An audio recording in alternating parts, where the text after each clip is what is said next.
তোমরা তোমাদের নেতার আনুগত্য করবা, তোমাদের নেতার পক্ষ থেকে চূড়ান্ত ডিরেকশন আসার আগে তোমরা ময়দান ছেড়ে অন্য কোথাও যাবা না। কিন্তু দেখা গিয়েছে প্রাথমিকভাবে বিজয়ের সম্ভাবনা দেখে রাসূলুল্লাহর কিছু সংখ্যক সাহাবায়ে কেরাম গিরিপদের দায়িত্বের মধ্যে যারা ছিল তারা দায়িত্ব ছেড়ে দিয়ে, জনপদটা ছেড়ে দিয়ে কুরাইশদের আক্রমণের যে রাস্তা পিছন দিক থেকে সেটা তারা ছেড়ে দিয়ে গনিমতের মাল আহরণ করার জন্য, সংগ্রহ করার জন্য তারা ছুটে ওই দিকে চলে গেলেন। পিছন দিক দিয়ে হযরত খালিদ বিন ওয়ালিদ সেই সময় কাফেরদের অনেক বড় তরবারি ছিল, অনেক বড় শক্তিশালী একজন পালোয়ান বীর মুক্তিযোদ্ধা ছিল। তিনি পিছন দিক থেকে মুসলমানদেরকে হামলা করেছে, এমন ভাবে তিনি হামলা করেছে মুসলমানরা বুঝে ওঠার আগে শহীদ হয়ে যাচ্ছে। নাউজুবিল্লাহ, জোরে বলেন। এমত অবস্থায় সাহাবায়ে কেরাম দিক বেদিক ছুটাছুটি, সবাই আল্লাহ নবীকে ফেরে চলে গেলেন। আল্লাহ নবীর এক পর্যায়ে রব উঠেছে এইভাবে যে রাসূল পাককে শহীদ করে দেয়া হয়েছে, আল্লাহ নবী জমিনের মধ্যে আর নাই। এই নির্দেশটা যখন সাহাবায়ে কেরামের কানের মধ্যে বেজেছে তখন সাহাবায়ে কেরাম অনেকে ময়দান ছেড়ে পলায়ন করেছে, আবার অনেকেই ময়দানের এক পাশে চলে গিয়েছে। দেখুন ওই সবাই মুসআব ইবনে উমাইর পতাকা নিয়ে যেই জায়গার মধ্যে আছে সেই জায়গায় রাসূল তাকে যেই জায়গার মধ্যে দাঁড় করিয়ে দিয়েছিলেন সেই জায়গায় তিনি কোথাও যান নাই। এক সময় একজন কাফের এসে তার যে ডান হাতের মধ্যে তিনি পতাকা ধরেছিলেন ওই ডান হাতের মধ্যে আঘাত দিয়েছে তরবারি নিয়ে, তার ডান হাতটা জমিনের মধ্যে দুই টুকরা হয়ে পড়ে গিয়েছে। ওই সময় তিনি পতাকা বাম হাতে নিয়ে নিলেন। আরেকজন কাফের এসে বাম হাতের মধ্যে আঘাত করতে দেরি তার বাম হাতটাও জমিনের মধ্যে পড়ে গেল। এবার তিনি গাল দিয়ে পতাকাটি সিনা দিয়ে ধরে ফেললেন, কাটা দুই হাতের বাহু দিয়ে ধরে ফেললেন। অর্ধ হাত, যেই হাতগুলো অর্ধেক মাটিতে পড়ে গেছে আর অর্ধেক আছে যেখান থেকে ফিল ফিল করে রক্ত বের হচ্ছে, ফেলকিয়ে ফেলকিয়ে রক্ত বের হচ্ছে। মুসলমান কেমন নবীর প্রেমিক ছিল হযরত মুসআব ইবনে উমাইর, ওই কাটা হাত দিয়ে তিনি আল্লাহর নবীর দেয়া আমানত পতাকাটি সেভ করে তিনি তার সিনার মধ্যে নিয়ে নিলেন। যুবকরা আজকে তোমরা কোথায়? তোমাদের দিন ধর্মের খবর নাই, অথচ মুসআব ইবনে উমাইর সেই কাটা হাত দিয়ে পতাকা সেভ করেছে। মুসলমান ওই সময় একজন কাফের এসে বলে, এই মুসআব ইবনে উমাইর সহজে মরবে না, তারে তীর মারো সিনা বরাবর। নাউজুবিল্লাহ, জোরে বলেন। সিনার মধ্যে তীর মেরে তাকে শহীদ করে দিলেন। সবাই পড়ি ইন্না লিল্লাহি ওয়া ইন্না ইলাইহি রাজিউন। তিনি ইন্তেকাল করলেন। সহ ৭০ জন মুসলমান জান্নাতের টিকিট নিয়ে শাহাদাতের সোদা পান করে জান্নাতমুখী রওনা হয়ে গেলেন। রাসূলুল্লাহ যুদ্ধ পরবর্তী সময় এবার খুঁজে খুঁজে ৭০ জন মুসলমানদের লাশগুলোকে একত্রিত করলেন। ৭০ জন মুসলমানদের লাশকে একত্রিত করার পরে আল্লাহর নবী দেখতে পাইলেন মুসআব ইবনে উমাইরের হাত নাই, হাতগুলো আরেক জায়গায়, দেহ আরেক জায়গায়। মুসআব ইবনে উমাইরকে আবার কাফন পরাইতে হবে। মুসআব ইবনে উমাইর কি গোসল দেওয়ার দরকার নাই, কারণ কি? কারণ একটাই, যারা শহীদ ওয়ালা তাকুলু লিমান ইয়ুকতালু ফি সাবিলিল্লাহি আমওয়াতুম বাল আহয়াউ ওয়ালাকিন লা তাশউরুন। জোরে বলেন সুবহান। যারা শহীদ তারা মরার পরও জিন্দা, যারা শহীদ আল্লাহর নবী ডাক দিয়ে বলে তাদেরকে যেই কাপড়ে শহীদ করা হয়েছে ওই কাপড়টা নিয়ে দাফন দাও, তাদেরকে ওই কাপড়টা নিয়ে দাফন দিবা। কারণ কি? বলে কারণ একটাই, ওই শহীদরা রক্তমাখা জুব্বা নিয়ে কাল কিয়ামতের ময়দানে আল্লাহর সামনে দণ্ডায়মান হবে, দাঁড়াবে, উঠবে। মুসলমান তাদেরকে গোসল দেওয়ার দরকার নাই। জোরে বলেন না সুবহানাল্লাহ, আরো জোরে বলেন না সুবহানাল্লাহ। মুসআব ইবনে উমাইরকে এখন কাফন পরাতে হবে। রাসূল বলে কাফনের ব্যবস্থা করো। দেখা গিয়েছে একটা কাপড় পাওয়া গিয়েছে, সেই কাপড় দিয়ে মুসআব ইবনে উমাইরের সংকলন হচ্ছে না। মুসআব ইবনে উমাইর ছিলেন অনেক লম্বা একজন ব্যক্তি। মুসআব ইবনে উমাইরের পায়ের দিক থেকে যদি সেই কাফনটা দেয়া হয় দেখা যাচ্ছে মাথার দিক দিয়ে খালি থেকে যাচ্ছে, আর মাথার দিক দিয়ে যদি কাপড়টা দিয়ে দেয়া হয় তাহলে পা দেখা যায়, পায়ের দিক থেকে কাপড়টা দিলে মাথা দেখা যায়। আল্লাহর নবী ডাক দিয়ে বলে, আমার সাহাবীরা মাথাটা ডেকে দাও আর পায়ের মধ্যে কিছু ঘোর আর ছন দিয়ে তোমরা ডেকে দাও। মাথার দিক থেকে তার কাপড়টা দাও। মুসলমান দেখেন আল্লাহ নবী এবার কি করলেন, ও সাহাবীরা তোমরা তোমাদের ভাই মুসাবের লাশটাকে নিয়ে আসো। কাপড় পরিয়ে লাশটা নিয়ে গেলেন। সিদ্দিক আকবরকে বললেন তার কবরে নামো। মাওলা হযরত ওমর রাদিয়াল্লাহু তাআলাকে বললেন তার কবরে নামো, এবং গণ্যমান্য সাহাবীদেরকে নির্দেশ দিলেন কবরে নামো, আর তোমাদের ভাই মুসাবকে কবরে নামাও। জুড়ে বলেন না সুবহানাল্লাহ। আল্লাহ আদম সফিউল্লাহকে বললেন আদম উঠো। আদম উঠে বসলেন। আদম প্রথম হাসি দেওয়ার পর আলহামদুলিল্লাহ বললেন জান্নাতে। সুবহানাল্লাহ পড়ে ফেরেশতারা তাকিয়ে আছে আদমের দিকে। আল্লাহ সুবহানাহু ওয়া তাআলা আদমকে তৎক্ষণাৎ কিছু শিক্ষা দিলেন, তার অন্তরের মধ্যে এঁকে দিলেন, কিছু শিক্ষা দিয়ে দিলেন, সেটআপ করে দিলেন। এরপর আল্লাহ সুবহানাহু ওয়া তাআলা ফেরেশতাদেরকে বললেন, ফেরেশতারা তোমরা ওই জিনিসগুলোর নাম বলো যেগুলা জান্নাতের মধ্যে আছে, যেখানে তোমরা আছো। জোরে বলেন সুবহান। ফেরেশতারা বলে আল্লাহ সেগুলো আমরা জানি না, ওই নির্দিষ্ট ইলম যেগুলো তুমি দিয়েছো সেই ইলমের বাইরে আল্লাহ আমরা কিছু জানি না। আল্লাহ বলে আদম তুমি এগুলার নাম বলে দাও। আদম সফিউল্লাহ সেই নামগুলা বললেন। সেই নাম কি অনেক তাফসীরের মধ্যে এসেছে। আদম সফিউল্লাহ সেদিন যেই নামগুলা বলেছে সেই নাম হচ্ছে পাক পাঞ্জাতনের নামে পাক। জুড়ে বলেন সুবহানাল্লাহ। এবং আল্লাহ বলে ফেরেশতারা আদমকে সিজদা করো। নূরের ফেরেশতারা মাটির আদমকে সিজদা করলেন। সুবহানাল্লাহ। আর জোরে বলেন। এক শায়ের বলছে, আরে তুমি মাটির আদমকে প্রথম সৃষ্টি করিয়া, তুমি মাটির আদমকে প্রথম সৃষ্টি করিয়া ঘোষণা করিয়া দিলা শ্রেষ্ঠ বলিয়া, তাই নূরের ফেরেশতা করে আদমকে সিজদা। ঠিক কি না? আরো জোরে বলেন ঠিক কি না? আরে তাই নূরের ফেরেশতা করে আদমকে সিজদা, সেভাবে দিলে মাটির মানুষকে সম্মান। আল্লাহ আল্লাহ তুমি জাল্লে জালালো, শেষ করা তো যাই না গে তোমার গুণগান। বলি না সুবহানাল্লাহ। বাইরা আমার আবার মাটির আদমকে নূরের ফেরেশতারা সিজদা করেছে একজন ছাড়া। তিনি আবার নূরের নয়, তিনি কিন্তু আগুনের। তিনি কি? আল্লাহ তার আগুনের সমস্ত জাতভাইকে ধ্বংস করেছে, কিন্তু তারে করে নাই। কেন? কারণ তার কাছে ইলম ছিল। ইলমের কারণে আল্লাহ তাকে শ্রেষ্ঠত্ব দিয়েছে, এবং সে ইলম নিয়ে আমলও করেছে। এমন আমল করেছে যে জমিন আসমানে যে যে জায়গা আছে সব জায়গায় সে আল্লাহকে ডেকেছে, সিজদা দিয়েছে। তার ইবাদত দেখে আল্লাহ সুবহানাহু ওয়া তাআলা তাকে মুআল্লিমুল মালায়েকা বানিয়েছে। কথা ঠিক কি না? তার নাম কি? তার নাম আযাজিল অথবা ইবলিস। নাউজুবিল্লাহ। জোরে বলুন। আচ্ছা, এবার মুআল্লিমুল মালায়েকা সিজদা করে নেই, সবাই সিজদা করেছে। আল্লাহ বলে বাস একটা নির্দেশ অমান্য করেছো। কয়টা? আরো আসতে, আরো আসতে। একটা নির্দেশ অমান্য করা তোমাকে কাফের বানানোর জন্য যথেষ্ট হয়ে গিয়েছে। আবা ওয়াস্তাকবার, তুমি অমান্য করেছো একটি কারণে, তোমার ভিতর অহংকার চলে এসেছে, অহমিকা চলে এসেছে। সে আবার আল্লাহকে দলিল দেয়, আল্লাহ আমি কেন আদমকে সিজদা দিব? আদম মাটি থেকে, আমি আগুন থেকে। মাটি উপরে দিলেও নির্দিষ্ট গতিপথ চেঞ্জ করে মাটি আবার তার দিকে ফেরত আসে। হুজুর একটা কথা বলেছেন, কুল্লু শাইইন ইয়ারজিউ ইলা আসলিহি, প্রত্যেক বস্তু তার মূলের দিকে দাবিত হয়। তো মাটির জায়গা নিচে, মাটি থাকে মানুষের কদমের নিচে। তো মাটিরা এই মাটির থেকে আল্লাহ আদম সফিউল্লাহকে ডাইরেক্ট মাটির নির্যাস থেকে বানিয়েছেন। আবার দুনিয়ার সব মানুষ ডাইরেক্ট মাটির থেকে না, শুধু আদম সফিউল্লাহ। কথা বলেন ঠিক কিনা? আমরা বনি আদম হিসেবে আমাদের দেহে মাটির নির্যাস আছে, তবে আমরা বাবাদের বীর্যের তৈরি। কথা ঠিক কিনা? আর জোরে বলেন, আর জোরে বলেন।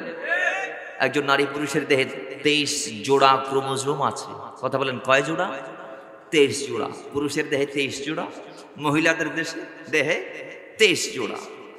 ওই ক্রোমোজোমের সংমিশ্রণে, এক কথায় শুক্রাণু ডিম্বাণুর সংমিশ্রণে আমাদের জন্ম হয়েছে। কথা ঠিক কিনা?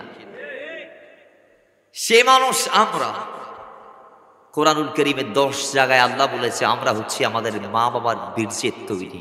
আমরা নাপাক ফুটার তৈরি, আমরা জমান বাঁধা রক্তের তৈরি। কথা বলেন ঠিকই না? কিন্তু বনি আদম হিসেবে বাটের নির্যাস আমাদের শরীরেও আছে না নাই? আরো জোরে বলেন। কিন্তু আমাদের দেশে এখন একদল আছে বলে আমরা মাটি। আমাদের কথা বাদ দিলাম, ডাইরেক্ট নবী রাসূলদেরকেও মাটির তৈরি বলে ফতোয়া দিচ্ছে, আছে না নাই? আমি বলবো আগে পড়ুন তারপর বলুন, আল্লাহ বোঝার তৌফিক দান করুন। আরো জোরে বলেন। বাবারা আমার, এবার বলে শয়তান, ও আল্লাহ, এই মাটির আদম কি কিংবা মাটি কি নিচ থেকে উপরে পাঠাইলি? নির্দিষ্ট গতিপথ পরিবর্তন করে আবার মাটি নিচে চলে আসে। আর আগুন যদি মাটির নিচেও জ্বালিয়ে দেয়া হয়, আগুনের ধোঁয়াগুলো আসমানের উপর উঠে যায় কি যায় না? জোরে বলুন, যায় কি যায় না? চুলার মধ্যে যখন আগুন জ্বালানো হয়, ওই আগুনের স্ফুলিঙ্গ ধোঁয়া পড়ে যায় না নিচে যায়? জোরে বলুন, কোথায় যায়? ওপরে যায়। ও মুসলমান, এজন্য শয়তান ওই যুগকে আল্লাহর দরবারে ঘাড়া করাই দিলেন। আল্লাহ বলে আবা ওয়াস্তাকবারা ওয়া কানা মিনাল কাফিরিন। শয়তান, তুমি মরদুদ, তুমি না নালায়েক, তুমি আমার নির্দেশ অমান্য করেছো একটি মাত্র কারণ। সেটা কি? কারণ তোমার ভিতরে অহংকার জন্ম নিয়েছে। যাও, আমি তোমাকে কাফেরদের অন্তর্ভুক্ত করে দিলাম, আমি তোমাকে অবিশ্বাসীদের অন্তর্ভুক্ত করে দিলাম। একটু জুড়ে বলেন না নাউজুবিল্লাহ। এভাবে আল্লাহ সুবহানাহু ওয়া তাআলা আদম থেকে এবার হাওয়াকে বানালেন। আদম ঘুম থেকে উঠে দেখে তার পাশে সুন্দরীর বলি, অনেক লম্বা ওয়াকিয়া। আদম তাকে ধরতে চাইলেন, আল্লাহ বলে মাহর আঁকি। মাহর কি? কয় তোমার ওই সন্তান যিনি আসবে সব নবীদের পরে। আমি এটা বলার জন্য বোঝাচ্ছিলাম, এই কথাগুলা বলে বলে যেই নবীর কথা সেদিন আল্লাহ বলেছে, সেই নবী যদিও আদম সন্তান হয়ে সব নবীর পরে আসবে, কিন্তু সেই নবীকে সৃষ্টি করা হয়েছে জিনদেরও, ইভেন কি মালায়েকাদেরও সৃষ্টির 1000 কোটি বছর আগে। কথা বলেন ঠিক কি না? আরো জোরে বলেন ঠিক কি না? যদিও আল্লাহ যেই আয়াত তেলাওয়াত করেছি বিষয়ের সাথে সাদৃশ্য রেখে, মা খালাকুল জিন্না ওয়াল ইনসা ইল্লা লিয়াবুদুন, আমি জিন এবং ইনসানকে বানিয়েছি আমার ইবাদতের জন্য। সেই জিন যাদের কথা মানবদের সৃষ্টির আগে আল্লাহ বলেছে, ও মুসলমান, সেই জিন সৃষ্টির কোটি বছর আগে আল্লাহ আমার নবীকে বানিয়েছেন। কথা বলেন ঠিক কি না? কোনো ডাউট আছে? কোনো সন্দেহ আছে? সন্দেহ করলে ঈমান থাকবে? ঈমান থাকবে না।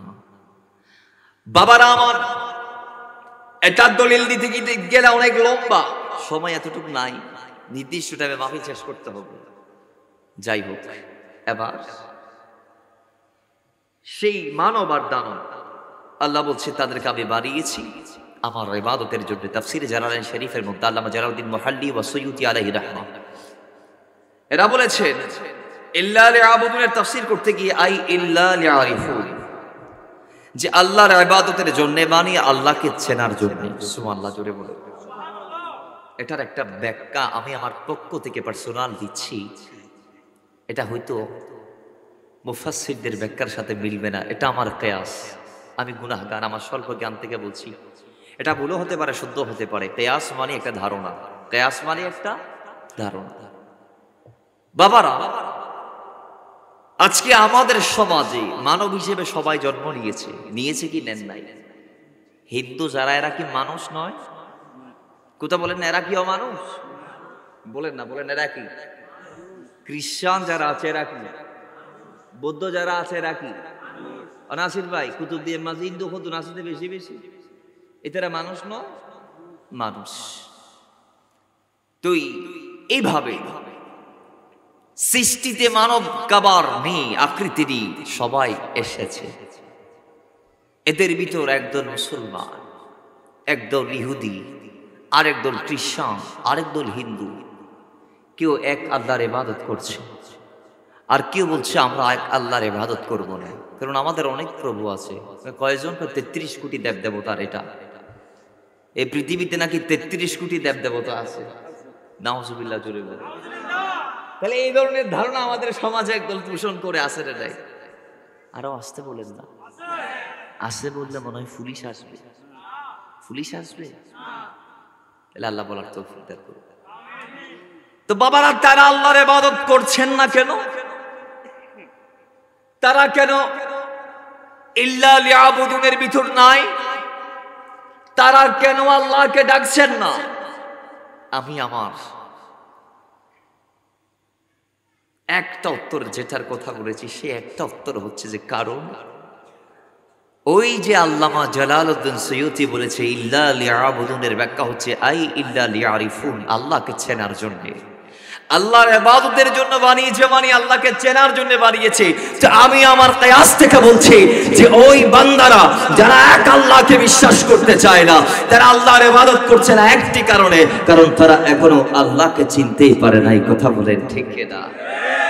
তারা যদি আল্লাহকে চিনতে পারতো, জানতে পারতো, তাইলে এক আল্লাহ ছাড়া অন্য কারো ইবাদত করার প্রশ্ন আসে না। ঠিক কিনা? তাহলে তারা চিনতে পারে নাই। তাদের জন্য একটা মেসেজ,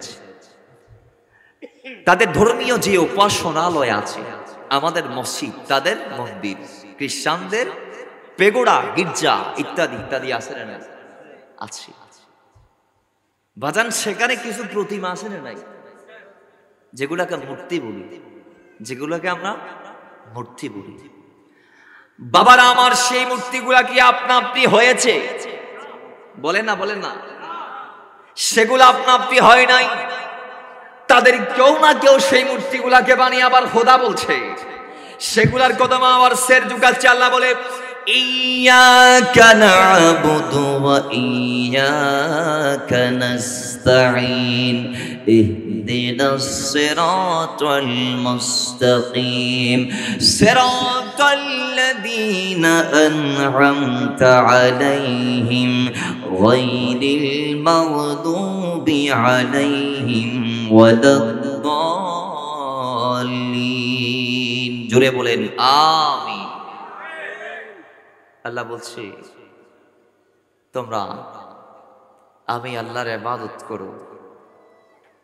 আল্লাহ বলছে ইয়্যাকা না'বুদু, হাবিব আপনি বলুন আমরা আপনি রবের ইবাদত করি, ওয়া ইয়্যাকা নাস্তাঈন, আমরা আপনার কাছে আশ্রয় চাই। সুবহানাল্লাহ পড়ে। তাইলে আমরা ইবাদত করব কার? আর ওরা করছে না মূর্তির। কেন করছে? তারা একবারও ভাবছেন না ওই মূর্তিগুলা যেমন আপনা আপনি হয় নাই, আমরাও আপনা আপনি হয় নাই, আসমান আর জমিন তো আপনা আপনি হয় নাই।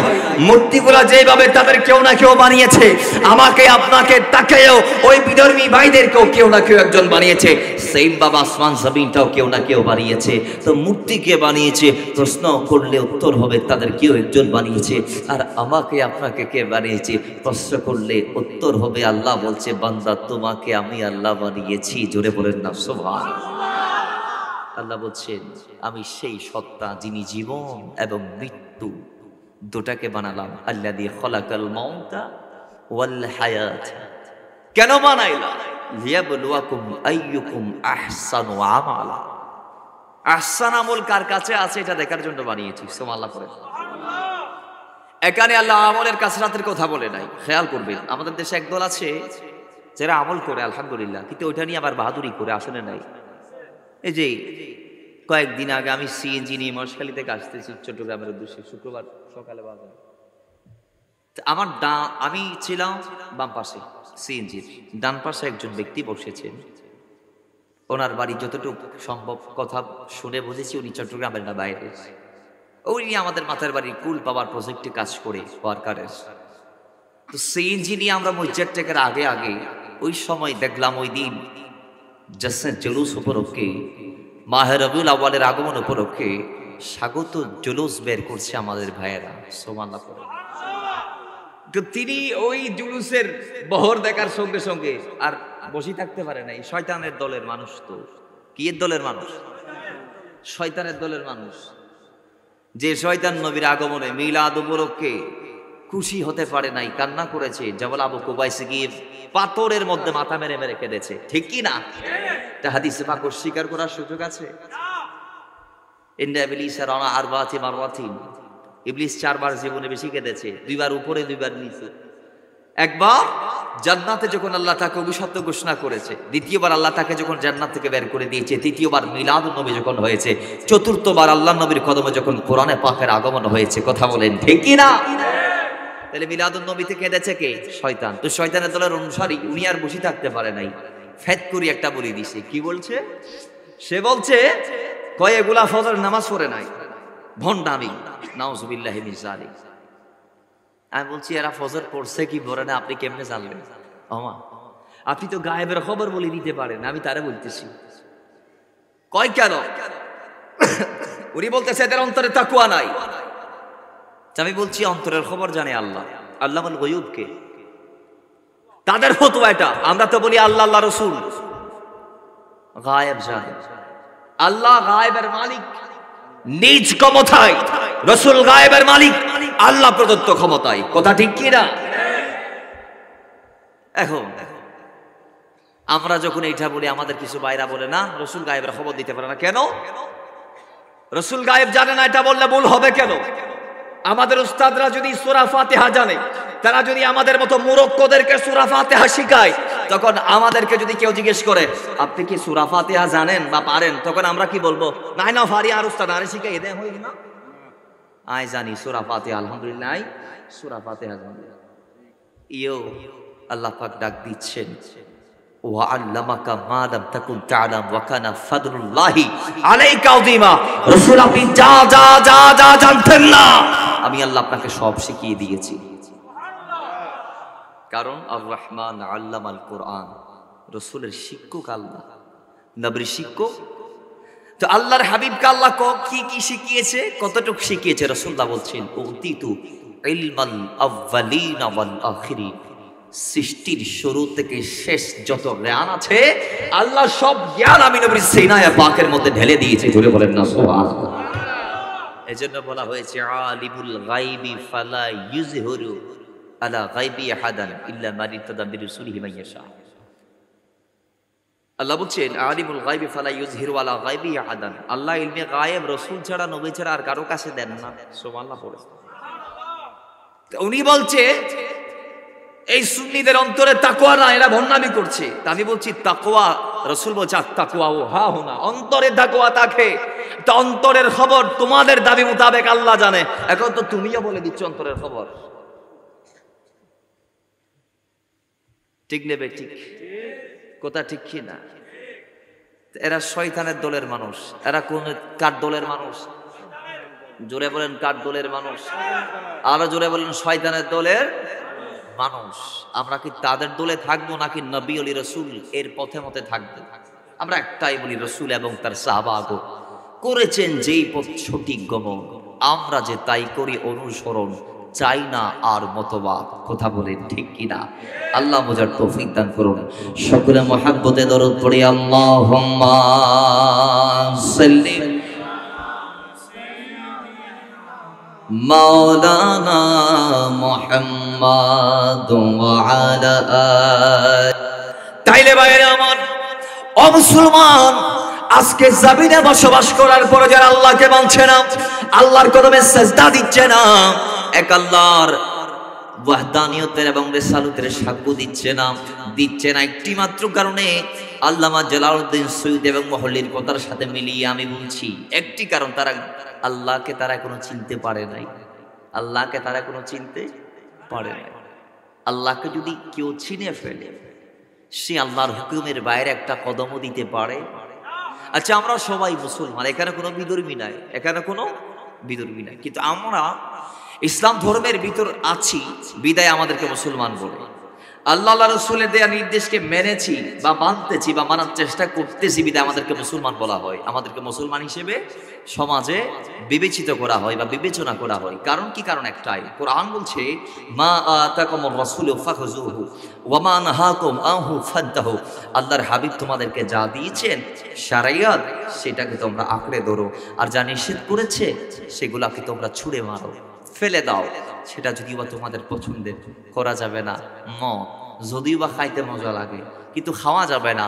সুদ যদিও বা দিতে আরাম লাগে, দেয়া যাবে না, নেওয়া যাবে না। ঘুষ যদিও বা দিলে চাকরি হবে, দেয়া যাবে না। এইভাবে ইসলাম বিদ্বেষী যত কাজ আছে, আল্লাহর হাবিব যা আমাদেরকে নিষেধ করেছে, এগুলা কি করা যাবে? জোরে বলেন, করা যাবে? কিন্তু আমরা মাহফিলে যদিও এসে বলি করা যাবে না বা করবো না, কিন্তু বাড়িতে গিয়ে কিন্তু বেশি বেশি করি। ঠিক কি না? মুসলমান, আজকেও আমরা যারা টুপি দিচ্ছি, আজকে মাহফিলে এসেছি, আমাদের অনেকের গড়ে নারীদের পর্দা নাই, আছে না নাই? এরকম পর্দা সারা ঘর আছে, নামাজ নাই, এরকম ঘর আছে না নাই? মা বাবার প্রতি অত্যাচার করছে সন্তান, আছে না নাই? ছেলে মেয়ে মা বাবার কথা শুনছে না, আছে না নাই? স্ত্রী হয়ে স্বামীকে ধোঁকা দিচ্ছে, আছে না নাই? স্বামী হয়ে স্ত্রীকে ঠকাচ্ছে, আছে না নাই? ভাই হয়ে ভাইয়ের হক কাটছে, আছে না নাই? বন্ধু হয়ে বন্ধুকে ঠকাচ্ছে, আছে না নাই? যে প্রতিবেশীর উপর ইনসাফ করা ইসলাম শিখিয়েছে, সেই প্রতিবেশীর উপর জুলুম করছে, আছে না নাই? আছে। কিন্তু আমরা মুসলমান, আমরা প্রতিবেশীর উপর সঠিকভাবে তাদেরকে সম্মান করার দায়িত্ব আল্লাহ আমাদেরকে দিয়েছেন।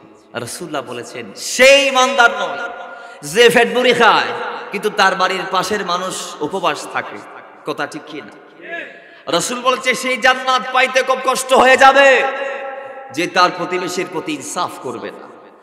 রাসূলুল্লাহ পাক বারংবার এক হাদিসের মধ্যে এসেছে, রাসূলুল্লাহ বলছে, জিব্রাইল আমাকে এসে প্রতিবেশীর ব্যাপারে এত বেশি বলেছে, এক পর্যায়ে আমি আশঙ্কা করতে লাগলাম যে কোন দিন জিব্রাইল না জানিয়ে এসে আমারে বলে দেয় যে ইয়া রাসূলুল্লাহ, আপনি ইন্তেকাল করলে আপনার সম্পদের একাংশের মালিকানা আপনার প্রতিবেশী হয়ে যাবে। তার মানে এত বেশি উদ্বুদ্ধ করেছে রাসূলুল্লাহকে প্রতিবেশীর ব্যাপারে জিব্রাইল আমিন। কোরআনুল কারীমের বারংবার এই প্রতিবেশীর আলোচনা আল্লাহ করেছেন, কিন্তু আজকে সেই প্রতিবেশীর আমরা না পারতেছি, তার আর মারিয়ে রে গরত তুলি বাইর করে ফেলাই দিবেন লাই, পরমিক কি প্রতিবেশীর মনসাদ বঙ্গোপসাগরের মাছত দিয়ে যাই ডুবাই দিবেন লাই, এডিন আছে না নাই? আছে না নাই? কথা বলেন না, আছে না নাই? রাসূল পাক বলেছে, আমাদেরকে রাসূল পাক অনেক হাদিস শিখিয়েছে প্রতিবেশীর ব্যাপারে। তার মধ্যে একটা হাদিস হচ্ছে, তোমার প্রতিবেশীর যেটা চাহিদা সেটাকে তোমার প্রাধান্য দিতে হবে নিজ চাহিদার উপরে। সুবহানাল্লাহ জোরে বলে। আর আইন তো আসেনি বর্তমানে। প্রতিবেশী যদি কয় বদা আয় তো সোমবার দিন ফের বিয়া দি, ইটা হদে দিন তারপর রাখি গা, তুই আর দিন পরে দাও। তার মানে ইতের গান বন্ধ করি থাকতো না, ওইতের গান বন্ধ করা পুরি করে ইটা হদে তুই করে কন্ডিলে সিনিয়র ওই সাইও সাইল সোমবার দিন আর মে ফের বিয়া দুনিয়া ডং হইলেও যাইবি। ঠিক নেবে? ঠিক। এটা কথা কন না, ঠিক নেবে? ঠিক। যদি আর ঠিক তো বাদ দিতে হতে দেখা যায়, তাহলে আর ভিতর এ মন মানসিকতা আছে রে নাই? আর প্রতিবেশী যদি বা কেউ নবুঝিয়ে রে ভুল করি ফেলায়, আর আইতে রে ওই ইতে টুলকি মারলে আর ঘুষি মারি ফেললা প্রস্তুত হই। ঠিক নেবে? ঠিক। এটা তুললে তো নাম আর আয় মারি দেই। আর মা বাপ যারা আসি তারা ফুজিওলার ওই বেয়াদবি শিকার, ওয়াইনদের বেয়াদবি শিকার, মুরব্বী ওলর লই বাফর লই আরেকজন বাড়াবাড়ি ওই বাড়িটাই ফোয়ারা ফর হদমকর বাফরে ফাইলে মারিবি দি যেটা ফসরে আয় দিলাম অনুমতি তোর নাউজুবিল্লাহ জোরে পড়ো, আরো বড় করি পড়ো। তাহলে সমাজ আর কারো দিন চলেন না নচলের, বাজার মাতন না চলে না চলের, তাহলে আর কি মুসলমান অনর ফর রসুল্লাহর আদেশ মানিন না? আমরা কি ইসলামে আসার পর রসুল্লাহর আদেশকে মানছি? না না না, ও মুসলমান, আমরা এগুলা কেন করছি প্রশ্ন করলে ওই একই উত্তর, আমরা এখন আল্লাহ রসুলকে চিনতে পারি নাই। বিদায় আল্লাহ সুদ না খাইতে বলেছে, কিন্তু আমরা মানি না এগুলা। আল্লাহর নৌসিনী আল্লাহ নির্দেশ সত্য ছিল। খানুদ্দিন ঢুকায় রিদি বাইর করে দিলে মাহফিলে তত্তিন মসজিদ মহল্লার হুজুরে হর, কিন্তু আর ভিতরে আমল নাই। তাই এখনো আল্লাহর নৌসিনী এতাল্লাই আল্লাহর নির্দেশ মানি নৌফারিদ দেরি অপারগই দেরি। কিন্তু যারা আল্লাহকে চিনেছেন তাদেরকে আল্লাহর ওলি বলা হয়। সেই আল্লাহর ওলিদের জীবনে নিয়ে যদি রিসার্চ করেন দেখবেন আল্লাহর ওলিরা জীবনে একটা সেকেন্ডকেও এমন ভাবে কাটায় নাই যে সেকেন্ডের তাদের আমলের কারণে আল্লাহ তাদের উপর নারাজ হবে, বরং তাদের জীবনের হারদমকে হার হামেশাকে হার সেকেন্ডকে তারা এইভাবে কুরবানি দিয়েছে যে তারা প্রত্যেক সেকেন্ডে চেয়েছে আল্লাহকে রাজি রাখতে, সন্তুষ্ট রাখতে। জুড়ে বলেন না সুবহানাল্লাহ। আল্লাহ বলছে ওয়াসবির নফসাকা মা'আল্লাযীনা ইয়াদউনা রাব্বাহুম বিল গাদাতি ওয়াল আশী ইরিদুনা ওয়াজহাহু ওয়া লা তা'দু আইনাকা আনহুম। যে আল্লাহর ওলিরা রাত দিন 24 ঘন্টা আমাকে ডেকেছে, আল্লাহকে রাজি রাখতে চেয়েছে, তো বলে তোমরা তোমাদের জীবনটা সেই ওলি আল্লাহদের কদমে কোরবানি দিয়ে দাও। জোরে বলেন না সুবহান। আমরা দিতে চাই কি চাই না? আরো জোরে চাই কি চাই না? কিন্তু না, আজকের সমাজে আমরা ওই আল্লাহর ওলিদেরকে অনুসরণ করি না। এখন আমাদের আইডল, শেষের বিষয় এটা, যুবকদেরকে নিয়ে কথা বলতে বলা হয়েছে। যুবকরা আজকে তো তাদেরকে আইডল বানাতে চাই যাদের সাথে ইসলামের কোনো সম্পর্ক নাই। বাবারা আমার, কিন্তু আজকের কিছু যুবক তার ব্যতিক্রম। কিছু ব্যতিক্রম আছে না নাই? যে যুবকগুলো আজকে স্বাধীনতা এনেছে, জেনজি যাদেরকে বলা হয়, এই যুবকরাই যা চাই তা করতে পারে, কারণ তাদের হায়াত এই সময়ে ওইটা চলমান যেই সময়টাতে দুনিয়ার জমিন এবং পাহাড়কে এক সমান মনে হবে, ঠিক কি না? যুবকদের যৌবনকাল হচ্ছে গোটা মানব জীবনের সোনালী লাইফ, গোল্ডেন লাইফ, সোনালী জীবন। যেই সময়ে আল্লাহকে ডাকলে আল্লাহ তাদের উপর এত সন্তুষ্ট হয়, হাদিসে পাক আসছে কিয়ামতের দিন আল্লাহ সুবহানাহু ওয়া তাআলা আরশের ছায়া যাদেরকে দিবেন, তার মধ্যে একজন হচ্ছে ওই যুবক যে যৌবন কালটা আল্লাহর জন্য কোরবান দিয়েছে। আর জোরে বলেন। আজকে কিছু যুবক এরকম আছে, স্কুলে পড়ে, মাদ্রাসায় পড়ে, কলেজে পড়ে, কিন্তু গালে দাড়ি আছে না নাই, হাতে তাসবিহ আছে না নাই, মাথায় টুপি আছে না নাই, মুরব্বীদেরকে দেখলে সম্মান করে আছে না নাই, মা বাবার চির অনুগত আছে না নাই? আছে, আছে। যারা ওই আগেকার যুবকদের মতো কানে হেডফোন দিয়ে রকস্টার পপ স্টারদের গান শোনে না, এরা সুন্নি আলেম উলামাদের জবানের বাণী শুনে কোরআন সুন্নাহর কথাগুলো শুনতে চায়। তারা নিজের জীবনটা চেঞ্জ করতে চায়, তারা সফলতার পথে আসতে চায়, তারা আল্লাহ আল্লাহ রসুলকে রাজি রাখতে চায়, তারা চায় তাদের জীবনটাকে পরিবর্তন করতে। যার দরুন আজকে আমরা দেখছি আমাদের ম্যাক্সিমাম মাহফিলে যুবকদের সংখ্যা থাকে উপস্থিতির দিক দিয়ে সবচেয়ে বেশি। আর ইভিন কি আমাদের বর্তমানে যে যুবকরা আছে দেখা যাচ্ছে সেই যুবকরাই প্রত্যেকবারের আমাদের মাহফিলগুলোর ইন্তজাম করছে। কথা বলেন ঠিক কিনা? আমাকে বলেছেন হুজুর যে রাস্তা এটা নাকি যুবকরাই সংস্কার করেছে। দেখেন, এদের দ্বারা চাইলে সব সম্ভব। রাসূলুল্লাহ যুদ্ধের ময়দানে বিজয়ের পতাকা এই যুবকদের হাতে দিয়েছেন, হযরত মুসআব ইবনে উমাইর। সুবহানাল্লাহ জুড়ে বলেন। যুবকদের ইনার ঘটনা শোনা দরকার, আমি মনে করছি আবশ্যক। বাবার আমার মুসআব ইবনে উমাইর,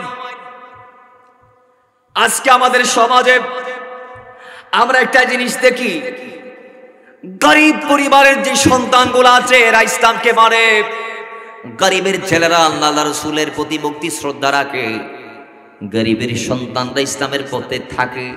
আর ধনীর যে সন্তানগুলো আছে ম্যাক্সিমাম দেখা যায় তারা নারী নিয়ে ব্যস্ত, মদ নিয়ে ব্যস্ত, টাকা ওড়াতে ব্যস্ত, বিলাসিতার জীবনযাপনে ব্যস্ত। তারা ইসলামের ধার ধারে না, ইসলামকে বৃদ্ধাঙ্গুলি দেখায়। ও মুসলমান, তাদের চেয়ে কোটি গুণ বেশি যার শক্তি ছিল, যার চেহারাটা ছিল আরবের সবচেয়ে বেশি সুন্দর, নাম ছিল হযরত মুসআব ইবনে উমাইর। স্বর্ণের চামিচ মুখে নিয়ে যিনি বড় হয়েছে, সুবহানাল্লাহ জুড়ে বলেন, আর জুড়ে বলেন। এমন জমিদারের ছেলে গোটা আরবের মধ্যে যাদের পরিবারের উপরে কথা বলার মতো দ্বিতীয় কোনো পরিবার ছিল না। গোটা জাজিরাতুল আরবে যাদের শৌর্যবীর্য ছিল, সম্মান ছিল, ওই ফ্যামিলির ছেলে ছিলেন হযরত মুসআব, যুবক সাহাবী। তিনি কিভাবে ইসলামে এসেছে সেই যুবক সাহাবী এমন ভাবে জীবনযাপন করত, আল্লাহর কসম, মুসআব মক্কার যেই জনপদ দিয়ে একবার হেঁটে যেতেন ওই জনপদ দিয়ে অনেক ঘন্টার পর ঘন্টা পর্যন্ত খুশবু লেগে থাকতো, কারণ তিনি এত খুশবুদার সুগন্ধি ইউজ করতেন। জুড়ে বলেন সুবহানাল্লাহ। এত দামি পারফিউম তিনি ইউজ করতেন।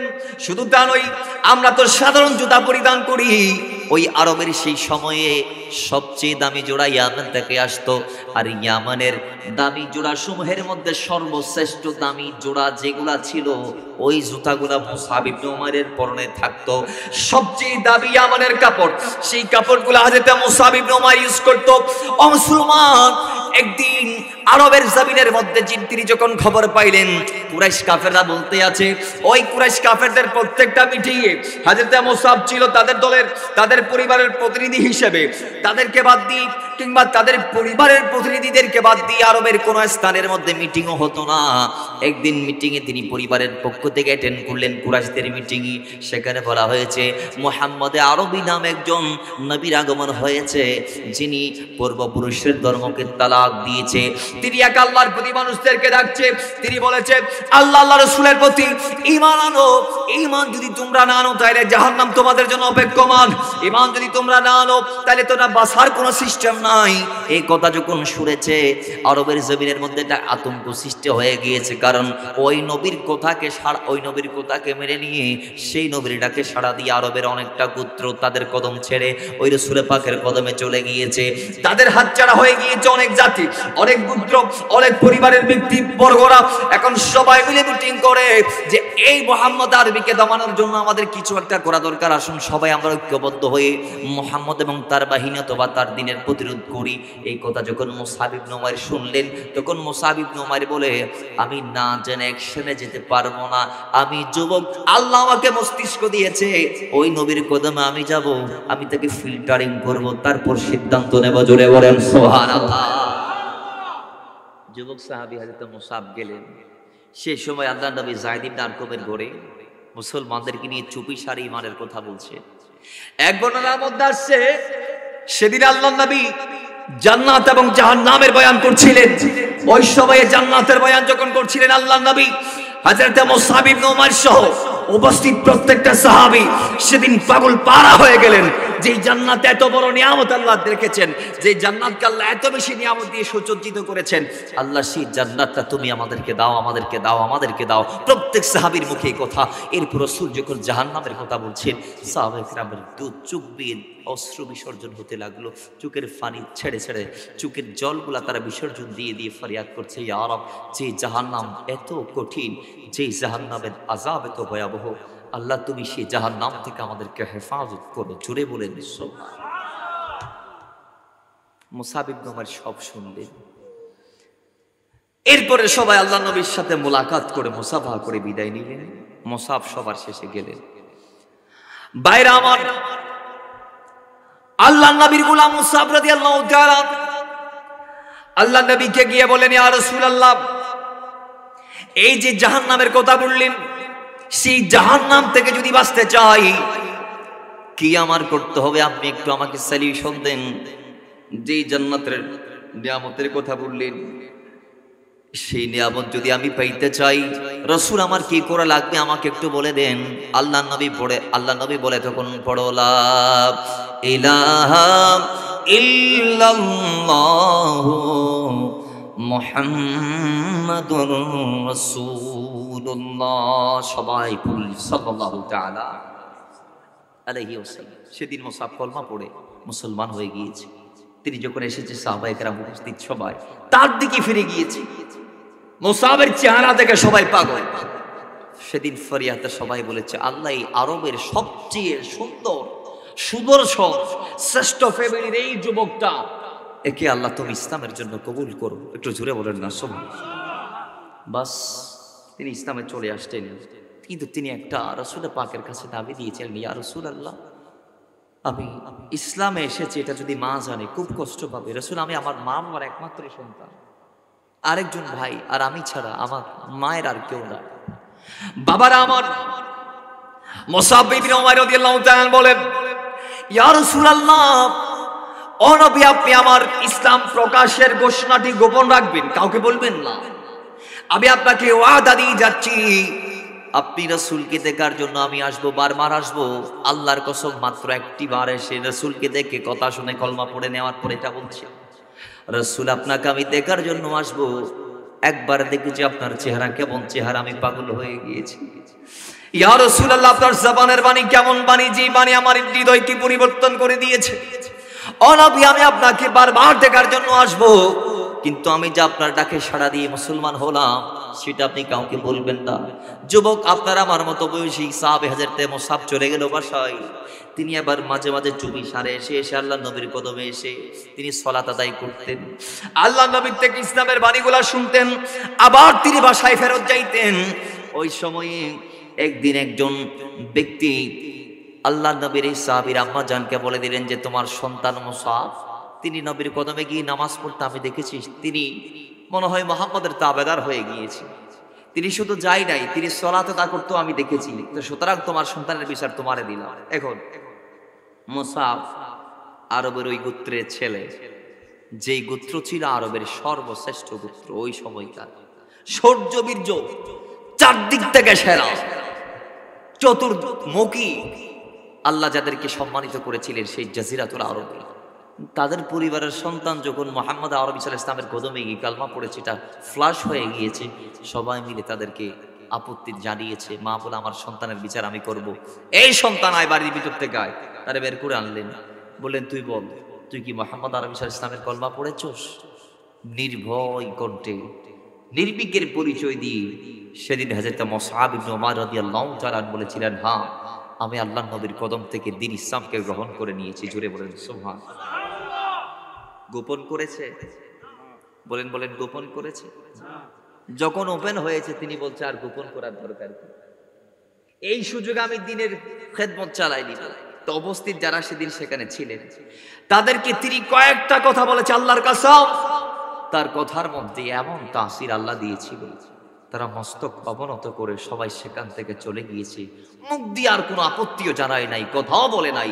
কিন্তু মা নাছুর বান্দা, মা বলে না, মা নাছুর বান্দা, তিনি বলে আমার সন্তান আমি তোরে ছাড়বো না, তুই কি করলি?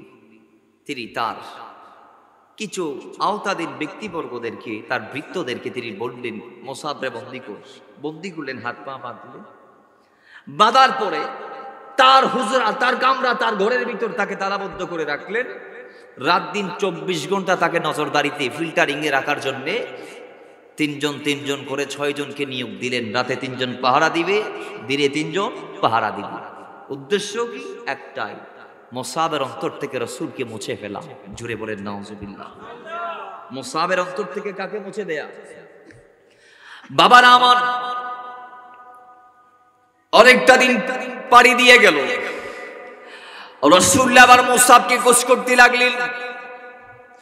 মুসআব ইবনে উমাইরের খবর আল্লাহ নবী নেয়ার পর জানতে পারলেন মুসআব ইবনে উমাইরকে তার ঘরের মধ্যে বন্দী করে রাখা হয়েছে, আর তিনি জেল খেটেছেন নিজের বাসায়, তাকে কোন রকম বাদ দিয়ে জীবিত রেখেছে। কিন্তু মুস্তাফার সাথে দেখাশোনা, ওটা বসা করা দূরের কথা, বাড়ির বাইরে যাইতে দেয় নাই। ও মুসলমান, আল্লাহ নবী একদিন মুসআবের কানে সংবাদ পাঠাইলেন, মুসআব শীঘ্রই মুসলমানদেরকে আমি কোথাও নিয়ে যাওয়ার ব্যবস্থা করে দিচ্ছি, তুমি প্রস্তুত থাকিও। মুসআব ইবনে উমাইর খবর পাওয়ার পরে একদিন তার আম্মা জান, তার ওই যারা পাহারাদার ছিলেন তাদেরকে বললেন, আমার সন্তানকে এতদিন বেঁধে রাখলা, আমি মায়ের অন্তর তো বরদাস্ত করছে না, যাও আমার সন্তানকে সাময়িকের জন্য বান করে দাও। জুড়ে বলেন সুবহানাল্লাহ। মুসলমান সেদিন বান করে দিয়েছিল মুসআব ইবনে উমাইরকে সাময়িক সময়ের জন্য। ওদিকে মুসআব ইবনে উমাইর দেখলেন হাত গোলাম, বাইরে যারা পাহারা দিচ্ছেন এদের জিমাচ্ছে, সেই সুযোগে মুসআব ইবনে উমাইর বাড়ির থেকে বের হয়ে সোজা রাসূলের বাগের কদমে। সেই সময় আল্লাহর নবীর একদল সাহাবী মক্কাতুল মুকাররমা থেকে আফ্রিকার দেশ অবস্থিত আবিসিনিয়ার দিকে যাত্রা করছিলেন। সেই সময় মুসআব ইবনে উমাইর বলে, ইয়া রাসূলুল্লাহ, আপনি যদি আমাকে অনুমতি দেন তাহলে আপনার অনুমতিক্রমে আমি মুসলমানদের সঙ্গে হতে চাই, আবিসিনিয়ার দিকে হিজরত করতে চাই। জুড়ে বলেন সুবহানাল্লাহ। বাস যেই কথা সেই কাজ, রাসূল বলে বিদায়, ফি আমানিল্লাহ। আরব সাগর থেকে তারা নৌকা যুগে আফ্রিকার সুদূর পথ পাড়ি দিয়ে ওই আবিসিনিয়ার মধ্যে চলে গেলেন। সেখানকার বাদশাহ নাজ্জাশী সেই সময় বাদশাহী করছিলেন, তিনি মুসলমানদেরকে থাকার ব্যবস্থা করে দিলেন, ইবাদত বন্দেগী করার সুযোগ করে দিলেন। একদিন যাই, দুদিন যাই, 3 দিন যাই, মাস যাইতে না যাইতে মুসআব ইবনে উমাইরের অন্তর আর মানে না, আল্লাহর নবীকে না দেখি। মাস যখন তিনি কাটিয়ে দিয়েছে, 1 মাসের অধিক হয়ে গিয়েছে, তিনি রাসূলে পাকের নূরানী চেহারা মোবারকের জিয়ারত করে নাই, তিনি আর মানতে পারে নাই। তিনি ডাক দিয়ে বলে, মুসলমান সাহাবীরা তোমরা এখানে থাকো, আমি একটু করে মক্কায় যাব, গিয়ে আল্লাহর নবীর জিয়ারা করে আসব। ইভেন কি আরেক বর্ণনার মধ্যে এসেছে মক্কাতুল মুকাররমা থেকে কুরাইশ কাফেররা আবিসিনিয়ার মধ্যে খবর পাঠিয়েছে যে কুরাইশরা মুসলমানদের উপর নির্যাতন করা বন্ধ করে দিয়েছে। ও মুসলমান, তোমরা যারা আবিসিনিয়ার মধ্যে চলে গিয়েছো, তোমরা মক্কাতুল মুকাররমায় ফেরত চলে আসো, কারণ তোমাদের উপর আর নির্যাতন করা হবে না। মুহাম্মদ সাল্লাল্লাহু আলাইহি ওয়াসাল্লামকে নির্দ্বিধায় নির্বিঘ্নে দিন প্রচারের সুযোগ করে দিয়েছে কাফেররা, কুরাইশরা। এই সংবাদ শোনা মাত্র তিনি চলে আসলেন। আসার পর দেখতে পাইলেন না না, অত্যাচার আরো বাড়িয়ে দেয়া হয়েছে। কুরাইশরা ফন্দি করে তাদেরকে নিয়ে এসেছে। এই কথা দেখার পরে যেই কথা সেই কাজ, এই কথা চারদিকে ছড়িয়ে পড়েছে। আবার মুসলমানরা হিজরত করবে, প্রস্তুতি নাও, রাতের যে কোনো সময়ে মুসলমানরা আবার চলে যাবে। এখন মুসাবের মা জানতে পেরে তাড়াতাড়ি গেলেন, সন্তানকে আঁকড়ে ধরলেন, সন্তান তার মায়ের সাথে আলিঙ্গন করলেন। এখন মাকে সেই সুযোগে তিনি দিনের দাওয়াতটা দিলেন। মা বলছে, আসমানের চাঁদও যদি আমার হাতে এনে দাও, কিন্তু তারপর আমি তোমার প্রস্তাবে রাজি হব না, সায় দিব না, হ্যাঁ বলবো না। কারণ কি? কারণ হচ্ছে একটাই, আমি আমার পূর্বপুরুষের ধর্ম বিসর্জন দিতে পারি না। ইগুর উপর ছিলেন, অহংকারের উপর ছিলেন, অহংকারের উপর ছিলেন। বাবার আমার মুসাব ইবনে উমাইরের মা তার আওতাধীন যারা ছিল তাদেরকে বললেন, এই মুহূর্তে মুসাবের উপর হামলা করো কিংবা তাকে বন্দী করো। শান্ত মুসাব সেদিন রেগে গিয়েছিলেন, মা তাদের যদি সাহস থাকে আমার দিকে তাদেরকে বাড়িয়ে দাও, দেখি কতক্ষণ তারা আমার সামনে টিকতে পারে। কিন্তু যেই সময় মুসাব ইবনে উমাইর সে কথা বলছিলেন, সেই সময় তার আগের বড়ি ছিল না। দ্বিতীয়বার যখন এসেছে, রাসূল বলছে, আমি দেখলাম মুসাব ইবনে উমাইর আমার দিকে আসতেছে একটা ছেঁড়া জুব্বা পরে। নাউযুবিল্লাহ। যে মুসাবের গায়ে আরবের শ্রেষ্ঠ পোশাকগুলা ছিল এক সময়, সেই মুসাবের গায়ে আজকে ছেঁড়া জুব্বা দেখা যাচ্ছে। যে মুসাব ইয়ামনের সবচেয়ে দামি জোড়া জুতাগুলা পরিধান করত, সেই মুসাব আজকে আমি নবীর কদমে এসেছে খালি পায়ে, পায়ের মধ্যে দেওয়ার মতো তার কোনো স্যান্ডেল নাই। কিন্তু মুসলমান, দুনিয়াতে তার এই অবস্থা হলেও আসমানে তার সম্মান আছে রে নাই, জান্নাতে আছে রে নাই, কবরে আছে রে নাই, আল্লাহর আদালতে আছে রে নাই, মুস্তাফার দরবারে আছে রে নাই। যদিও বা দুনিয়াবি দৃষ্টিতে সে রিক্তহস্ত হয়ে গিয়েছে, কিন্তু আল্লাহ বলছেন, ইন্না আকরামাকুম ইনদাল্লাহি আতকাকুম। আল্লাহর কাছে তার দাম আছে যার অন্তরে আল্লাহ আছে। জোরে বলে, কোটি টাকার মালিক তাকওয়া নাই, তার কোনো মূল্য আছে? কথা বলেন, কোনো মূল্য আছে? মূল্য নাই। বাবারা আমার, মুসাব ইবনে উমাইরের মা বললেন, আমার সন্তানের উপর ঝাঁপিয়ে পড়ো। মুসাব দাঁড়িয়ে গেলেন, ডাক দিয়ে বলে, বা দেখি তাদেরকে বলো আমার দিকে আগ বাড়াতে। সবাই দাঁড়িয়ে গেলেন, আর হামলা করে নাই। মুসাব বাবার মাকে ঈমানের জন্য তাকে অফার করলেন, কালমার জন্য অফার করলেন। তিনি তারপরও আনে নাই, কলমা পড়ে নাই, ঈমান আনে নাই। পরক্ষণে রাসূলুল্লাহ সাল্লাল্লাহু তাআলা আলাইহি ওয়াসাল্লামের দরবারে মা তাকে একেবারে চিরবিদায় দিয়ে দিলেন।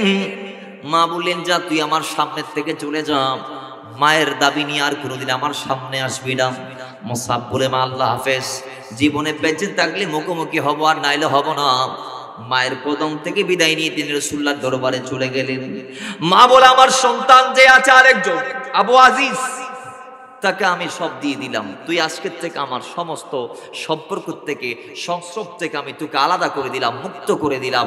তোকে একটা টাকা করে আমি দিতে পারবো না, জাস্ট তোর গায়ে যা আছে তা দিয়ে আমার সামনের থেকে চলে যা। বিদায় নিয়ে রাসূলের পাকের কাছে গেলেন, কেঁদে কেঁদে কথাগুলা বললেন। রাসূল তার জন্য দোয়া করলেন। আল্লাহ নবী তাকে আসহাবে সুফফা বারান্দার বাসিন্দা করে কবুল করলেন। রাসূলের পাকের কদমে আবার তিনি আছে। তিনি আল্লাহ নবীর কদম থেকে দ্বীন শিখলেন, কোরআন শিখলেন। তিনি উঁচা আওয়াজে কোরআন তেলাওয়াত করতেন। তিনি অত্যন্ত জ্ঞানী এবং চতুর একজন সাহাবা ছিলেন। এক সময়ে দেখা গিয়েছে মদিনাতুল মুনাওয়ারা থেকে একদল প্রতিনিধি এসে আল্লাহ নবীর কদমে ঈমান এনেছে। এরপর তারা আবদার করেছে, ইয়া রাসূলুল্লাহ, যে দিনে আমরা এসেছি, যে ধর্ম ইসলামে আমরা এসেছি, সেই ইসলামটা আমরা মদিনাবাসীদেরকে রিপ্রেজেন্ট করতে চাই। আমাদের এলাকায় অন্যান্য যে গোত্রগুলো আছে আমরা তাদেরকে রিপ্রেজেন্ট করে দিতে চাই। তো রাসূল বলে, ঠিক আছে, এখন কি করতে পারি? কয়, রাসূল, একজন প্রতিনিধি আমাদের সঙ্গে করে আপনি দেন, যিনি আমাদের মদিনাতুল মুনাওয়ারায় গিয়ে, যিনি ইয়াসরিবের মধ্যে গিয়ে ইসলামের প্রতি মানুষদেরকে উদ্বুদ্ধ করবেন। জোরে বলেন সুবহানাল্লাহ। নবীজি প্রতিনিধি হিসেবে যাকে দিলেন তিনার নাম মুসআব ইবনে উমাইর রাদিয়াল্লাহু তাআলা। ছিলেন যুবক, ছিলেন, বলেন না, ছিলেন যুবক, কিন্তু প্রতিনিধি হয়ে যাচ্ছে রাসূলুল্লাহ। সুবহানাল্লাহ, জোরে বলেন, আরো জোরে বলেন। তিনি কি এমন খেদমত করেছে যে রাসূল পাকের হিজরতের আগে এমন কোন মক্কার মদিনার চাল ছিল না যেই চালে একজন মুসলমানের সংখ্যা নাই। তার মানে প্রত্যেকটা ঘরে ঘরে তিনি ইসলামকে নিয়ে গিয়েছেন। সুবহানাল্লাহ বলেন, আরো জোরে বলেন। বাবার আমার একদিনের ঘটনা, হযরত মুসআব ইবনে উমাইর রাদিয়াল্লাহু তাআলা একটা বাগানের মাঝে আরবের একটা গোত্রের প্রতিনিধিদেরকে নিয়ে ইসলামের তাগিদ দিচ্ছেন, দাওয়াত দিচ্ছেন। সেই সময়ে একজন মদিনার কাফের নেতা এসে হামলা করার জন্য তার সামনাসামনি দাঁড়িয়ে গেলেন। দাঁড়ানোর পরে মুসআব ইবনে উমাইরকে ডাক দিয়ে বলে, মুসআব ইবনে উমাইর, তুমি এই মুহূর্তে মদিনা ত্যাগ করে তোমার ঘরে চলে যাও। আমি শুনেছি তুমি আমার এই জায়গার মধ্যে এসে আমাদের ধর্মের অনেক মানুষকে তুমি তোমার ধর্মের মধ্যে নিয়ে গেলাম। আমি তোমাকে জান ভিক্ষা দিচ্ছি, চলে যাও। মুসআব ইবনে উমাইর নির্ভয় কণ্ঠে বললেন, ভাই, আমি চলে যাব, কোনো আপত্তি নাই, তবে আমি আপনাকে কয়েকটা কথা বলবো। আমার কথা যদি আপনার ভালো না লাগে তাইলে আপনি যা বলবেন আমি তা করব। আপনি যদি আমাকে মারেন আমি সহ্য করব, আপনি যদি আমাকে তাড়িয়ে দেন তাও আমি সহ্য করে নিব। ওই কথা শোনার পরে সেই ব্যক্তিটা তরবারিটা জমিনের মধ্যে গেড়ে দিয়ে হযরত হুদায়র রাদিয়াল্লাহু তাআলা তিনি বলছেন, উযাইর ইবনে হুদায়র রাদিয়াল্লাহু তাআলা তিনি বলছেন, আমি তরবারিটা গেড়ে দিলাম এবং মুসআবের সামনে বসে গেলাম। মুসআব কোরআনে পাকের কিছু আয়াত আমাকে পড়ে শোনালো। আল্লাহর কসম, আমার অন্তরটা বিগলিত হয়ে গেল। আমি ডাক দিয়ে বললাম, মুসআব রে, তোমার যাওয়ার দরকার নাই, তুমি যেই ধর্মে আছো সেই ধর্মে আমি যাইতে চাই। কি করা লাগবে বলো? বলে, একটা জিনিস করতে হবে। সেটা কি? আপনি গোসল করে আসুন আর কলমাটা পড়ে নিন। জোরে বলেন না সুবহানাল্লাহ। তার মানে আপনার শুধু পবিত্রতা গ্রহণ করতে হবে, গোসলটা করতে হবে আর কলমাটা নিয়ে নিতে হবে, বাস আপনি ইমানদার হয়ে যাবেন। বাস তিনি গোসল করে কলমা পড়ে মুসলমান হয়ে গিয়েছে। এরপর রাসূলুল্লাহর কদমে মদিনা শরীফ থেকে একদল প্রতিনিধি নিয়ে হিজরতের আগের বছর তিনি গিয়েছেন। কেন? কারণ ওমরা করার জন্য। একটু জোরে বলেন না সুবহানাল্লাহ। বাস ওমরা করে তিনি একদলকে পাঠাই দিলেন মদিনায়। তিনি সেখানে থেকে গেলেন। কারণ কি? কারণ তার জানা হয়ে গেছে রাসূল আর মক্কায় বেশি দিন থাকবে না। আল্লাহ নবী আল্লাহ পাকের নির্দেশের জন্য অপেক্ষমান হয়ে মক্কার জমিনে হায়াত গুজার করছে। যে কোনো মুহূর্তে আসমান থেকে এলান আসতে পারে, ইয়া রাসূলুল্লাহ আপনি চলে যান, আলম তাকুন আলম ইয়া রাসূলুল্লাহ আপনার জন্য আমি জমিনটা প্রশস্ত করে বানিয়েছি, আপনি যেখানে ইচ্ছা ফাতুহাজিরু ফিহা, আপনার মন যেদিকে আছে আপনি হিজরত করতে পারেন। আলম তাকুন আরদুল্লাহি ওয়াসিয়াতান ফিহা, আলম তাকুন আরদুল্লাহি ওয়াসিয়াতান ফাতুহাজিরু ফিহা। ইয়া রাসূলুল্লাহ, আমি কি জমিনটাকে প্রশস্ত করে বানাই নাই? তো আপনি কেন মক্কার মধ্যে আছেন? কেন কুরাইশ কাফেরদের এত নির্যাতন সহ্য করছেন? আপনার মনসা যেদিকে চাচ্ছে আপনার চাহনি মোতাবেক আপনি হিজরত করতে পারেন। ধরে বলেন না সুবহানাল্লাহ। মুসআব ইবনে উমাইর রাসূল পাকের সেই নির্দেশের অপেক্ষা ছিলেন। বাস ঠিক আছে, রাসূলুল্লাহকে সঙ্গে নিয়ে তিনি হিজরত করতে যদিও পারেন নাই, কিন্তু আল্লাহর নবী যাওয়ার আগে আগে কয়েকদিন আগে তিনি মদিনা শরীফ চলে গিয়েছিলেন। ওদের পরে গিয়েছেন যারা আগে এসেছে, এরা আগে গিয়েছে, মুসআব থেকে গিয়েছে, এদের পরে মুসআব মুস্তাফার নির্দেশ ক্রমে গিয়েছে। গিয়ে তালা আল বদরু আলাইনা বলে আমরা যে পংক্তিটা জানি যে রাসূল যখন মদিনাতে প্রবেশ করছিলেন সেই সময় মদিনার দুপাশে বড় বড় সাহাবীরা দাঁড়িয়ে আছে, নারীরা ঘরের ভিতরে আছে, উঠানে আছে, নিজেকে পর্দার অন্তরালে রেখেছে, এবং ছোট্ট বাচ্চারা ঘরের ছাদের উপর উঠে রাসূলকে দেখে একটা শব্দ সেদিন বলেছে, তারা আল বদরু আলাইনা, আমরা দেখতে পাচ্ছি 14 দিনের চাঁদ আজকে মদিনার আকাশে উদিত হয়েছে। জোরে বলেছে, বাদার মানে ওই চাঁদ। বাদার মানে ওই চাঁদ, যেই চাঁদ তার পরিপূর্ণ আলো দুনিয়াতে দিচ্ছে। তো খন দিন দেয় তাহলে 14 তারিখ, খন তারিখ। রাসূল পাকের চেহারা এটা ছিল পূর্ণিমার চাঁদের মতো। সুবহানাল্লাহ জুড়ে বলেন না। বাস সেই বাণীটাই মদিনার মানুষরা সেদিন বলেছে, তাহলে আল বদরু আলাইনা, আমাদের উপর 14 দিনের চাঁদের আগমন হয়েছে। সুবহানাল্লাহ পড়েন। বীর সানিয়াতিল উইদা, ওই সানিয়াতিল উইদা নামক জায়গা থেকে ওয়াজাবা শুকরু আলাইনা মা দা আলিল্লাহি দাই, সেই খুশিতে তারা আল্লাহর শুকর আদায় করেছিল সেদিন মদিনার অলিতে গলিতে দাঁড়িয়ে। জুড়ে বলেন না সুবহানাল্লাহ। মদিনাবাসী রসুলকে পেয়ে খুশি উদযাপন করেছে, আল্লাহর শুকর আদায় করেছে, জুলুস করেছে, দাঁড়িয়েছে, মিছিল করেছে, আমার নবীর পিছন পিছন হেঁটেছে। এটা যদি বেদাত না হয় তাহলে আজকে সেই 1400 বৎসর পরে এসে ওই মদিনাবাসীদের সুন্নাত যদি আমরা আদায় করি, রসুলের জন্য যদি আমরা রাস্তায় নামি, আল্লাহ নবীর শান মান ইজ্জতের জন্য আমরা যদি ব্যবস্থা করি মাহফিলে মিলাদুন নবীর, অথবা রসুলের জন্য যদি আমরা খুশি উদযাপন করি, তাহলে আজকে আমাদেরকে বেদাতিগুলো অপপ্রচার চালিয়ে ফতোয়া দিচ্ছে একদল সমাজে। এরকম আছে না নাই? আল্লাহ যারা বোঝে না তাদেরকে বোঝার তৌফিক দান করুন। আর জোরে বলেন না। এগুলো আসলে মূর্খতা ছাড়া আর কিছুই নয়। মিলাদুন নবী মানে নবীর মিলাদ, নবীর আগমন, নবীর জন্ম। এখন সেই খুশিতে ঈদ করা, ঈদে মিলাদুন নবী। সুবহানাল্লাহ জুড়ে বলেন। আমরা আমাদের ঘরের মধ্যে একজন ছেলে হোক বা মেয়ে হোক, কোন একজন যদি আসে সন্তান, এবার আত্মনক আর বা এত্তনক আর খুশি হইনে নই, তারা খাঁদে পারল, তারা মুকুলি নফতি, তারা খুশিও না বাজান না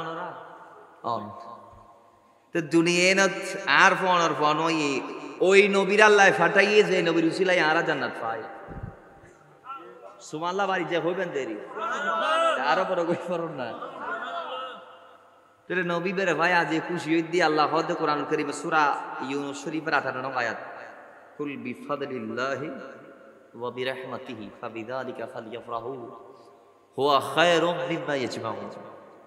আল্লাহ খুশি হইতে হই আর নবী ভাই তারা খুশি হইতে আজ একদলের মাথা খারাপ হয়ে যায়, আছে না নাই? যারা নবুজা আল্লাহ তাআলা বুঝি করতে তৌফিক দান করুন। আল্লাহ 10 জায়গায় বলেছে, কয় জায়গায়? 10 জায়গায় বলেছে। ইবিন কি আল্লাহ ওই সময় বলেছে নবী আসার কথাটা, নবী যে আসবেন সেটা ওই সময় বলেছে। সূরা আলে ইমরান 81 নং আয়াতে 3 পারা 19 নং পৃষ্ঠার মধ্যে রয়েছে, ওয়া ইয আখাযাল্লাহু মিসাকান নাবিয়্যিনা লামা আতাইতুকুম মিন কিতাবিন ওয়া হিকমা থুম্মা জাআকুম রাসূলুম মুসাদ্দিকুন লিমা মাআকুম লাতু'মিনুন্না বিহি ওয়া লাতানসুরুন্না। একটু জোরে বলেন না সুবহানাল্লাহ। তাহলে আল্লাহ অন্যান্য নবীদেরকে নিয়ে আমার নবী যাবে সেই কথাটা বলছিলেন আলমে আরওয়াতে, আমাদের রূহগুলা ছাড়া নবীদের রূহগুলাকে নিয়ে। জোরে বলেন না সুবহানাল্লাহ। তা আল্লাহ বললে যদি বিদআত না হয়, আমরা বললে হবে? বিদআত তো সেইটা যেটা আগে ছিল না, বর্তমান হয়েছে। এখন নবী আসবে সেই কথাটা অনেক আগে বলেছে আল্লাহ, তাহলে এটা নতুন কিছু। আল্লাহ আমাদেরকে বোঝার তৌফিক দান করুন। কেউ যদি বাড়াবাড়ি করে মিলাদুন নবী কিনি, আমাদের কোনো কথা বলার দরকার নাই। কারণ কি? কারণ একটাই, সেটা কি? বলে আমরা আমাদের নবীর উম্মত। দুনিয়াতে কোনো মায়ের সন্তান মিলাদুন নবীকে অস্বীকার করতে পারবে না। অস্বীকার করলে সে কাফের হয়ে যাবে। কারণ মিলাদ নাই একমাত্র আল্লাহর। লাম ইয়ালিদ ওয়া লাম ইউলাদ। নবীর মিলাদ আছে, সমস্ত নবীদের মিলাদ আছে, সমস্ত সৃষ্টির মিলাদ আছে, একমাত্র মিলাদ নাই আল্লাহর। তো কেউ যদি বলে আমি মিলাদ মানি না, তাহলে সে তো শিরক করে ফেলেছে। কারণ মিলাদ নাই একজনের, তিনি কে? আল্লাহ। এক আল্লাহ ছাড়া যত সৃষ্টি আছে সবার কি আছে? মিলাদ। যারা না বুঝে তাদেরকে আল্লাহ বোঝার তৌফিক দান করুন। কওমীদের অনেক আলেমদেরকে আমরা দেখেছি গত বছরে মিলাদুন নবীর মাসে যারা ওয়াজ করেছে, কি বলে? কই আমরা মিলাদুন নবীর পক্ষে, মিলাদকে না মানার সুযোগ নাই, তবে আমরা ঈদে মিলাদুন নবীর বিপক্ষে, তারা বলেছে। তা আমি বলতেছি ঠিক আছে, এখন যেহেতু মিলাদুন নবী মানতেছেন, আগামীতে আল্লাহ ঈদেটাও বুঝিয়ে দিবে। আল্লাহ বোঝার তৌফিক দান করুন। আরো জুড়ে বলেন। এটাও বলেছে, বলে নবীকে পেয়ে আমরা খুশি, কিন্তু আমরা স্বতন্ত্রভাবে ঈদ করতে পারবো না সুন্নিদের মতো, তারা এইটা বলেছে। তো তার মানে এদিক দিয়ে না খেয়ে ওদিক দিয়ে ঘুরেই খেয়েছে আর কি। ঠিক নেবে? ঠিক। ঈদ মানেই তো খুশি। তা আপনি বলেছেন আমরা স্বতন্ত্র ঈদ মানবো না, কিন্তু খুশি, এই খুশির নাম ঈদ। জোরে বলেন সুবহানাল্লাহ। আল্লাহ তাদেরকে বুঝেছেন, এজন্য আমরা আন্তরিক মোবারকবাদ জানাচ্ছি, আল্লাহ দরবারে শুকর আদা করছি। এখনো যারা বুঝতেছে না, আল্লাহ তাদেরকে বুঝার তৌফিক দান করুন, আমিন পড়েন। তো মুহাব্বতে দরুদ পড়ি, আল্লাহুম্মা সাল্লি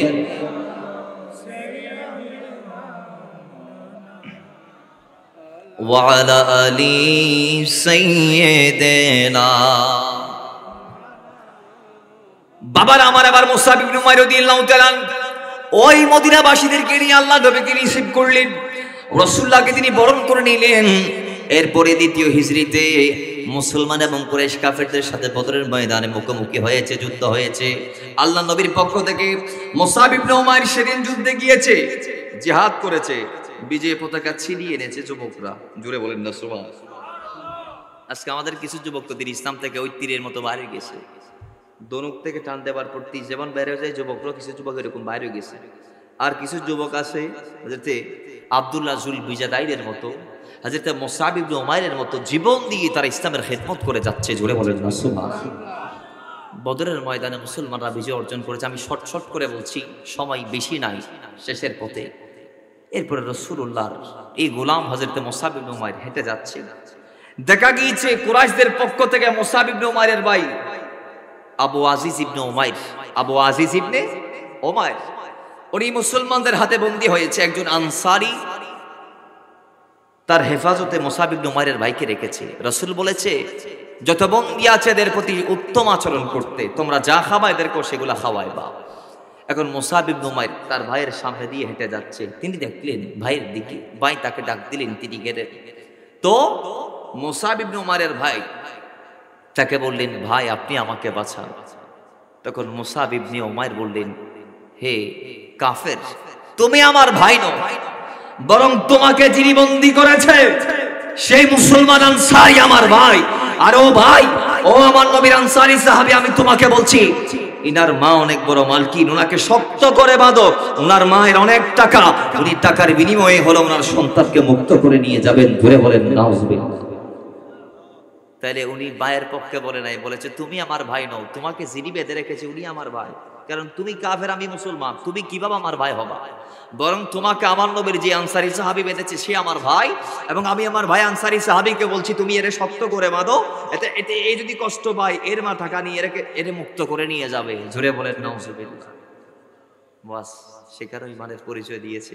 এখন তো আমরা আমাদের দায়িত্ব এরকম, যদি কোনো কাজ চলে আসে আমরা একটু আগে আত্মীয়তাগিরি দেখাই, আসেনে নাই? এই যে কিছুদিন আগে ইসলামী ফাউন্ডেশন আত্মীয় দেখে দেখে নিয়োগ দেওয়া হয়েছে, এই তো কিছুদিন আগে, ঠিক না বেটি?